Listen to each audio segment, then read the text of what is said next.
Hey guys, it's Mozart the Best, and I'm back for part 10 of my Cuphead playthrough.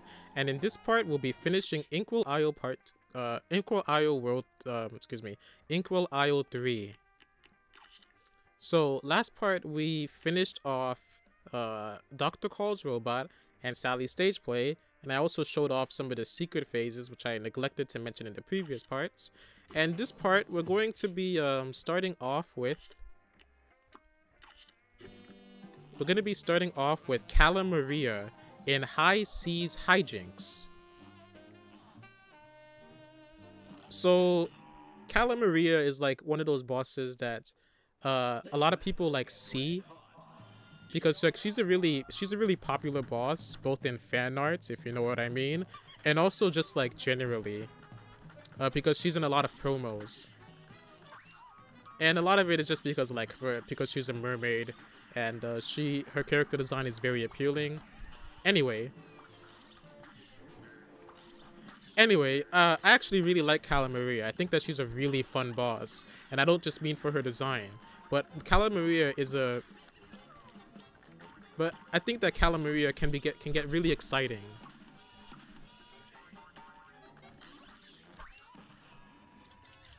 Sometimes Cala Maria seems very unfair, and you're gonna be seeing why I say that. But I really love going through her phases. So this seahorse thing throws water at you. This is her second phase. So that laser, that thing that she does with her eyes actually freezes you. So I don't really have an excuse for that.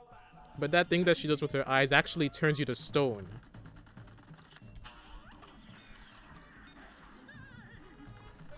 So, the first phase of Cala Maria, in my opinion, is actually the most difficult phase. Just because of how many things that she throws at you. So, the first phase can be because sometimes you get a very bad combination. She throws the souls of sailors at you. And sometimes the combinations that she gives you in her first phase can really work to your disadvantage. I'll also mention that Cala Maria is also very difficult to actually get a good score in, because it's completely dependent on luck whether she gives you parry opportunities. So I'll save my super for this part.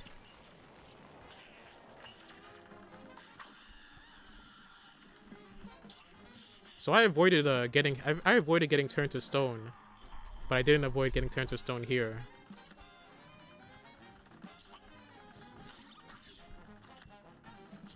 All right, so I'll hope to build up a super.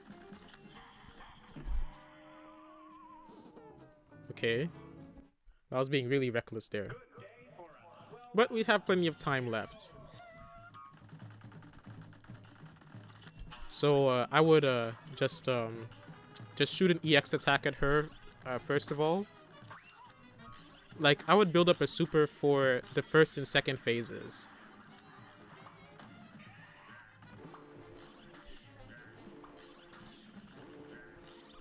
These sailors, the dead sailors that she throws at you are not really too difficult. But this is what I mean by a bad combination. So now not only do you have to avoid the pufferfish, but you also have to avoid you also have to avoid the projectiles from the fish.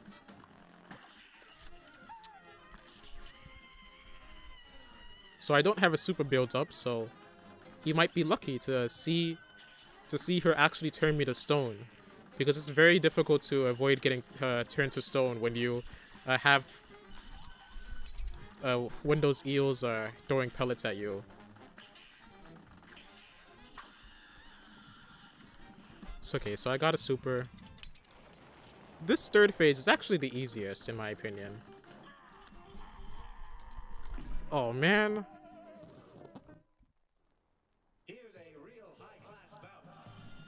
Just keep moving on.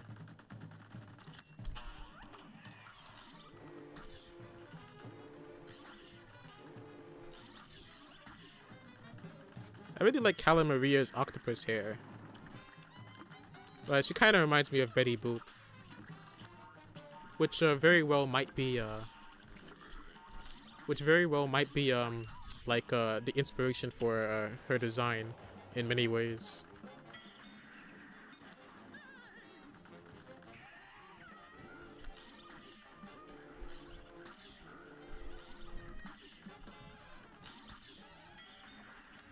All right.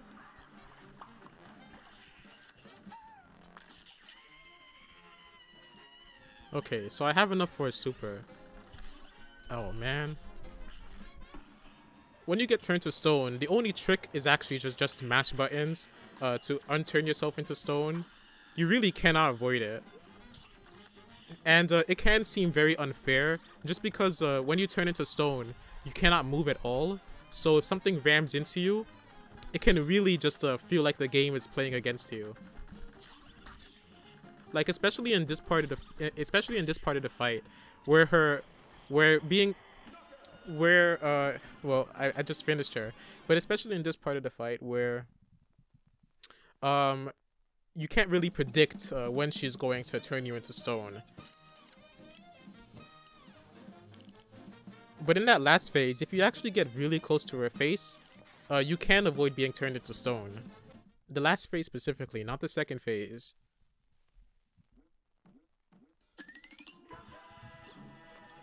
So that's it for Cala Maria. So sorry, Cala Maria, even though you were beautiful, I really don't want my soul to be taken by the devil either, so. Anyway, the next boss, well, I want to buy an item. Well, actually, I don't need to buy an item, but I'll show off one of the charms that I got, and this is the Perry Sugar. I actually don't like the Perry Sugar for this fight, but I'll use it anyway. Actually, trying to decide what weapon I want is a little bit difficult for this one. I could use the pea shooter. I could use the charge shot. I could use the roundabout. Actually, I'll use the charge shot. Roundabout and charge shot. I hope that's a good combination. So the Phantom Express. When I was playing through this boss, I didn't actually have a lot of trouble with it. But a lot of people do have trouble with it. And this boss fight can be really long if you don't use your time well. The worst thing about this boss fight actually, so you can see that the Perry Sugar is just like an automatic parry, but the worst thing about this boss fight actually are these pumpkins, these jack-o'-lanterns that throw those pink bars at you. Because those pink bars actually move your cart for you even when you don't want it to. So you're gonna see it right now.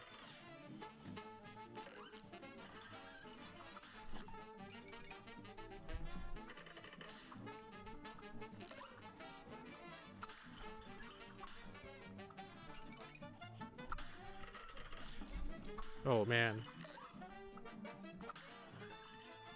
I'm not actually trying to parry here.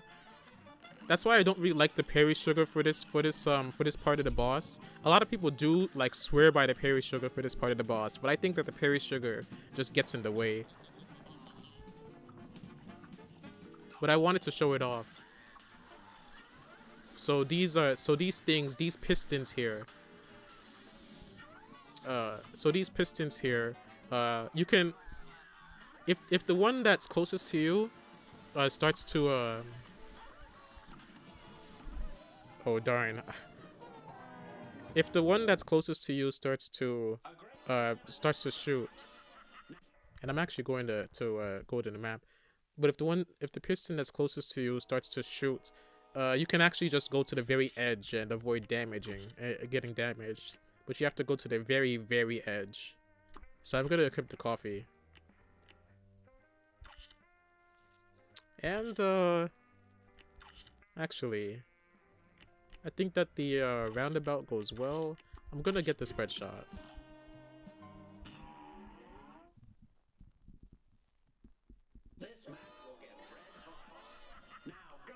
So this part is the blind Spectre. Spectre. Or Spectre.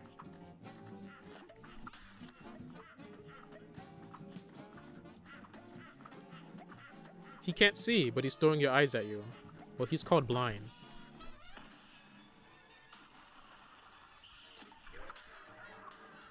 Alright.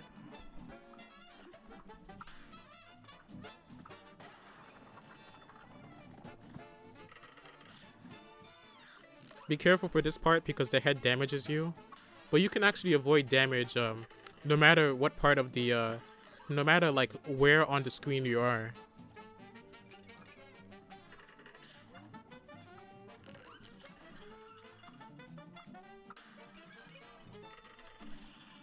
Alright.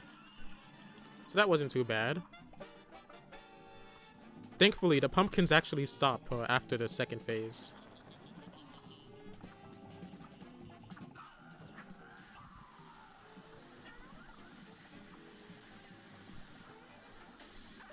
These ghosts, though, are really annoying.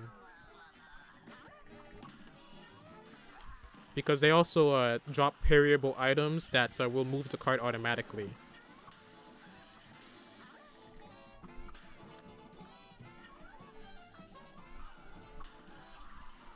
No, that was close.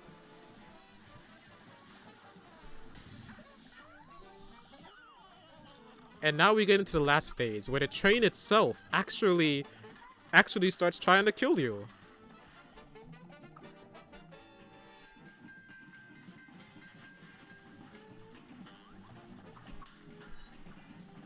So for this part, you have to really try your best to pay attention and avoid all of the items that are coming at you.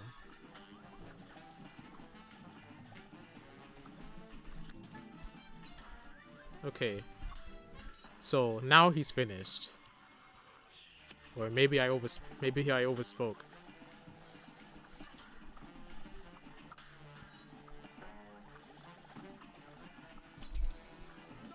There we go.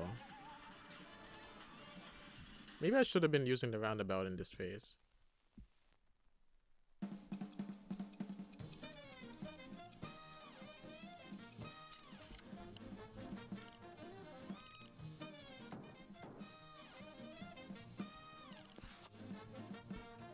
So that's essentially it. Oh man, I spent too much time there and I got a B+.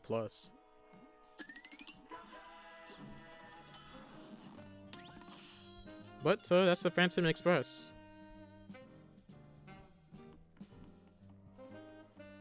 And now we actually go to Inkwell Hell. Oh boy, how menacing. But actually, I'm gonna go here. I'm going to go to this corner here and receive a gold coin. And that's all the coins in the game. So I'm actually gonna go back to Pork Grinds Emporium. So now that we're back at Pork Grinds Emporium, I'm just gonna buy the last item, which is the whetstone. This is a useless attack. It's a parry attack that actually damages enemies. I never use it. I think it's pretty useless, but it does do a lot of damage, and apparently it's used for speedruns. So guys, that's going to be it for part 10 of the Cuphead playthrough. Next part, we're going to be going into the casino here. So I hope to see you guys for part 11 of Cuphead later.